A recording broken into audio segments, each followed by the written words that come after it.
Pour ma part, je ne crois pas en la Bible.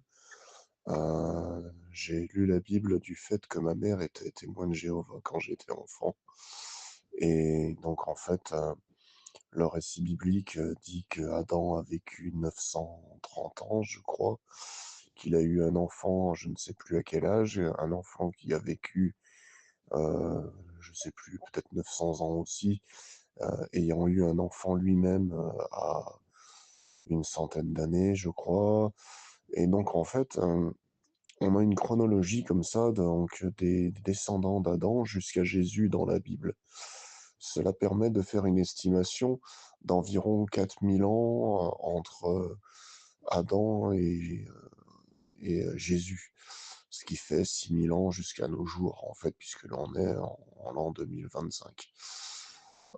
Donc environ 6000 ans d'histoire. Cependant, on a retrouvé des statuettes, faites par des humains qui datent de beaucoup plus longtemps que 6000 ans. Notamment, ces fameuses Vénus du Paléolithique, c'est le surnom qu'on leur a donné, les Vénus du Paléolithique, la plus ancienne étant la Vénus de Willendorf, qui date d'il y a 25 à 30 000 ans. Ce qui veut dire en fait que ce sont des statuettes en fait de la Mama universelle, donc une mère universelle, qui date, d'une période, largement antérieure à Adam et Ève. Ce qui prouve que le récit biblique n'est qu'un mythe et non pas une réalité. Reste que les plus anciennes représentations de divinité qu'on ait retrouvées, ce sont ces statuettes de la mère divine, de la déesse mère, en fait. On peut pas croire que ce soit juste un effet de mode de représenter des mamas avec les gros seins, le gros ventre d'une femme enceinte, tout ça, donc pas croire que ça soit un effet de mode qui se soit répété sur tout le continent eurasien, sur toute la période du Paléolithique, puisque les gens ne se contactaient pas par téléphone, il n'y avait pas internet, il n'y avait pas la télévision pour faire des effets de mode. Donc voilà, c'est la preuve que c'est bien des gens dans des lieux différents, à des époques différentes, qui ont eu la même idée de représenter cette, Mama, cette mère universelle. Donc ça prouve bien qu'il y avait une mère qui prenait soin des humains à l'époque, pendant toute cette période, avant qu'on entre dans la période historique où effectivement, en fait, les humains ont commencé à créer des sociétés, qui se sont affrontées, des luttes de pouvoir, des guerres incessantes et tout ça. Et on pense que les autres dieux, que cette mère universelle, sont justement, apparus après. Après, à la période historique, quand, justement les humains ont commencé à se faire des guerres et qu'il y a eu donc des sacrifices de sang, des sacrifices humains pour des divinités. Donc ce qui exclut l'hypothèse d'un sacrifice de sang, un sacrifice humain pour cette mère de l'univers qui était, apparemment, seule avec les humains, dans la période préhistorique.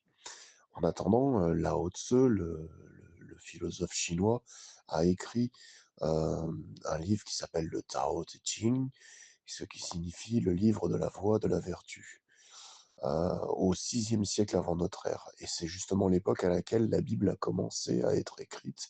Sauf que la Bible s'est échelonnée sur plusieurs siècles, jusqu'au deuxième, voire troisième siècle de notre ère, alors que le Tao Te Ching a été écrit entièrement pendant la vie de Lao Tse au VIe siècle avant notre ère. Et le Tao Te Ching de Lao Tse, nous dit, que le Tao, est appelé la grande mère au chapitre 6. Au chapitre 25, on voit qu'il y avait quelque chose de sans forme et de parfait avant que l'univers ne fût né. Et avant que l'univers ne fût né, donc ce quelque chose était, immuable, infini, éternel, éternellement présent, toujours serein aussi. Il est dit qu'il était, dans la sérénité, donc ce truc immuable, infini, éternellement présent, il est écrit que c'est la mère de l'univers. À défaut d'un autre nom, je l'appelle le Tao, dit, Lao Tse dans ce chapitre 25.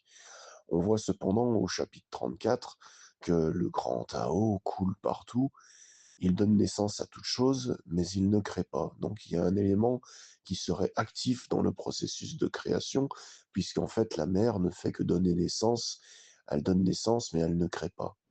Et au chapitre 42, je crois, on a la réponse quand il est écrit: «Toute chose débute avec le féminin, mais vont vers le masculin.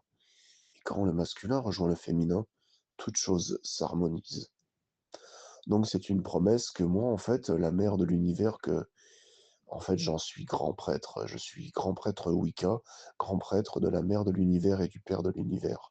Donc c'est la déesse mère et le dieu père, qu'on appelle aussi déesse lune et dieu soleil, rapport à une vision chamanique où la lune et le soleil brillent dans le ciel, ils y trônent dans le ciel. La lune trône dans le ciel la nuit, le soleil le jour. Ce sont l'astre féminin, l'astre masculin, le grand yin et le grand yang, donc la déesse mère et le dieu père, la déesse lune et le dieu soleil. Donc je suis grand prêtre de cette mère de l'univers et de ce père de l'univers. Et quand j'étais enfant, la mère de l'univers m'a dit, il y avait qu'elle qui me parlait, le père de l'univers ne me parlait pas. Et la mère de l'univers m'a dit, euh, un jour, le Dieu viendra à toi et tu feras du chemin avec lui. Et moi, j'ai été attristé, j'ai dit: «Mais déesse, je veux pas que tu partes». Elle m'a dit: «Non, je ne partirai pas. Quand le Dieu arrive, je suis toujours là. C'est simplement que tu vas passer d'abord, du temps avec moi et un jour le Dieu se joindra à nous et après nous serons ensemble tous les 3». Et ça rejoint ce chapitre 42 du Tao Te Ching qui dit: «Toute chose débute avec le féminin et vont vers le masculin.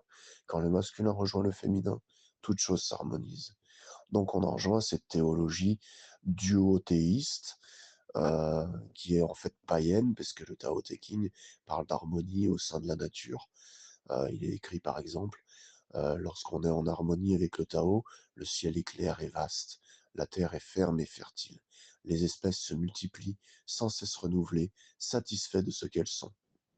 Et quand on interfère avec le Tao, en revanche, il est écrit que le ciel devient sale, la terre s'épuise, les espèces s'éteignent, disparaissent, l'équilibre se désagrège. Et ça correspond à ce qui s'est passé à notre époque, où on voit la pollution quand on regarde sur les hauteurs, au-dessus d'une ville, on la voit à l'œil nu, le gaz, les gaz d'échappement, on voit à l'œil nu cette pollution. Donc le ciel devient sale, la terre s'épuise. On sait que la terre ne, ne, n'est plus aussi productive qu'autrefois à cause de la pollution. Les espèces s'éteignent, disparaissent. Il y a bien des espèces animales et végétales, y compris des insectes, des espèces d'insectes qui disparaissent. Donc, au fil du temps, à notre époque, il y a des espèces en voie de disparition et il y en a qui s'éteignent. Et donc, en fait, l'équilibre se désagrège. On parle de la biodiversité qui s'effondre, de l'écosystème qui est complètement bouleversé. Et c'est exactement ce qui est écrit au Tao Te Ching. Donc, c'est un livre, en fait, qui est profondément païen, mais dans une optique non pas polythéiste, mais duothéiste, yin et yang. Il est d'ailleurs écrit à propos des autres dieux que le Tao est plus ancien que les dieux. C'est-à-dire que cette mère de l'univers et ce père de l'univers sont même, dans certaines traductions, il est écrit, ils sont l'aïeul des dieux. Donc ça veut dire qu'ils sont plus anciens, ils en sont les parents en fait. Ils étaient là avant. Donc ça rejoint cette réalité de ces statuettes de la déesse mère du Paléolithique, où effectivement on a commencé avec la mère en attendant que le père nous rejoigne. Cependant, le père ne peut pas être le père des chrétiens et des musulmans, des juifs, aussi, puisque ce culte monothéiste n'inclut pas la déesse mère, d'une part, et ensuite c'est un Dieu qui est toujours punitif, toujours en train de punir, de dire vous allez boire le vin de ma colère et de condamner les gens à être détruits à Armageddon ou à être jetés dans le lac de feu et de soufre, l'enfer. Et il est même écrit tu ne laisseras point vivre la sorcière dans l'Ancien Testament, en Exode. Donc c'est un livre qui, le judéo-christianisme et l'islam, c'est une culture monothéiste et non pas duothéiste, et avec un Dieu qui est punitif, alors que ce qui est décrit par Lao Tzu dans le Tao Te Ching, c'est quelque chose qui est toujours serein et qui est toujours bienveillant, qui ramène les êtres à lui-même. C'est-à-dire, c'est une mama qui nous ramène en son sein pour prendre soin de nous et non pas, quelque chose de punitif qui nous maudit tout le temps, qui nous menace. Donc, je ne crois pas en la théologie chrétienne, je crois en la théologie taoïste qu'on retrouve dans le Tao Te Ching de Lao Tzu. D'ailleurs, le Tao Te Ching C'est un meilleur prophétise au livre, final le selon moi. retour à Je la vais peut-être source même vous mettre le des lien êtres du et non pas pour, une acheter fin le du livre si monde ça vous comme la intéresse. Bible et peut-être même Voilà. le Coran. Donc c'est une autre théologie qui est païenne, qui est duothéiste et donc en fait un papa et une maman qui sont, nos parents.